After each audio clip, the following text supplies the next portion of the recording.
Timon la mangouste. Vous connaissez ce personnage facétieux, sauveur de son peuple, protecteur de Simba, ami de Pumba. Mais que savez-vous vraiment de cet aventurier héroïque?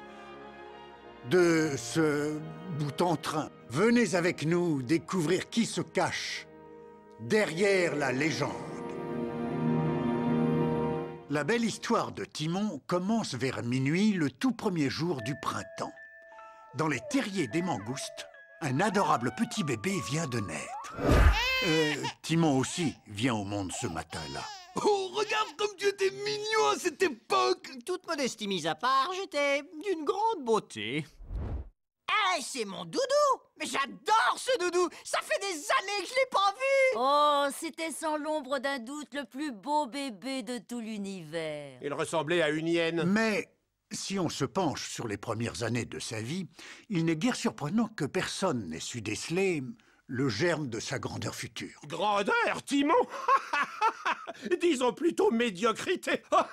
Il a toujours cherché à en faire le moins possible. Je suppose que même quand j'étais petit, on voyait déjà que j'étais promis à un bel avenir. Oh, je ne crois pas trop m'avancer en affirmant que j'étais le gamin le plus populaire du terrier. Le pauvre chéri n'avait pas un seul ami quand il était enfant. Sa meilleure compagnie, c'était moi, sa mère. Nous passions des heures et des heures à jouer ensemble.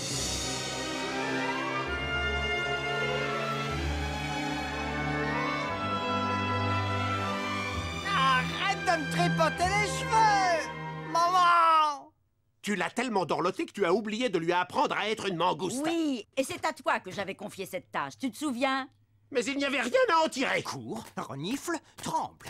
Cours, renifle, tremble. Cours, tremble. Non, attendez. Il ne savait pas distinguer un terrier d'un trou dans le sol. Il a même été recalé en histoire des tunnels. Je ne suis pas un faiseur de miracles, je regrette. Oui, si on remonte aux années de sa jeunesse, on voit que rien ne laissait prévoir qu'un jour, Timon finirait par devenir une légende. Oh, attendez, vous oubliez mon one-man show! Hey, ça marche? Est-ce que vous m'entendez? Hey, je sais que vous êtes tous là, je vous entends mâchouiller votre popcorn de brume.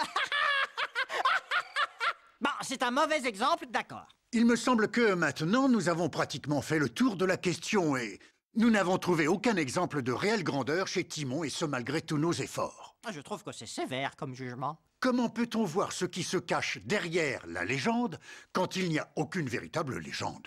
Et vous? C'est Timon, mon fils bien-aimé, que vous osez insulter de la sorte? Et non, laisse-le parler. Voilà un homme qui a compris ce que j'avais sur le cœur. Peut-être que ma grandeur est d'un genre assez secret. Vous voyez, comme, disons, comme une charade dans un mystère enveloppé dans une énigme, le tout roulé dans une crêpe jambon-fromage? Non. Même pas un petit peu? Non, rien du tout, pas la moindre trace. Mais en fait, ça n'a aucune importance, croyez-moi. La grandeur est souvent surestimée. Eh bien, ceci étant dit, je n'ai plus qu'à vous quitter. Oui, c'est ça! C'est ça!